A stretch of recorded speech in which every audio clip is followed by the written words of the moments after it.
So what are the things we have to think about as we want to retrofit our own cities and improve the quality of life for ordinary citizens? Well, we have to think about scale. It's great to be enamored by the kinds of smart city projects that are being planned around the world. But if you add up the estimated planned potential population of all of these smart city projects, just take a few of the ones in China, though there are 10 more, it barely adds up to one district of Shanghai. So we have a long way to go before we can scale up these kinds of technologies to actually affect the lives of ordinary people. If we're going to think big, though, we also should perhaps think small, particularly in the transportation space. On the left, you see what MIT has developed. It's the Hiroko electric car, that's being built and deployed in Bilbao, Spain. And a lot of what's special about it, of course, is that it's so small it can park just about anywhere. What a lot of European cities are starting to do is to design, deploy, acquire fleets of these in shared spaces so that people can take them from the home to the railway station with special pooled parking and rental service areas. So it's sort of Zipcar of the future. No one needs to necessarily own them. But this is what the future of sustainable intermodal transport is. And what you can see on the right is what the ultra-global pod sort of a light rail that's being used at Heathrow Airport right now. So we have to think small if we're going to think big in terms of how to deploy these systems around more widely.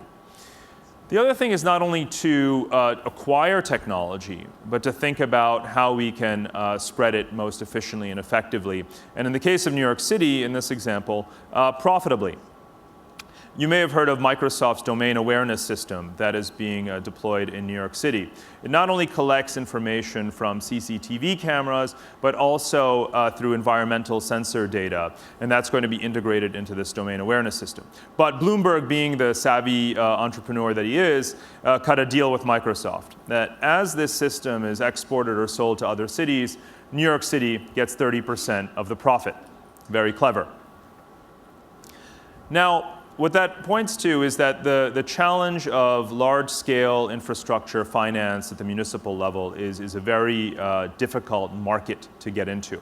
San Francisco has been trying for a long time to find financiers or a model to redevelop the Candlestick Point marina area into a residential complex as well as an R&D campus.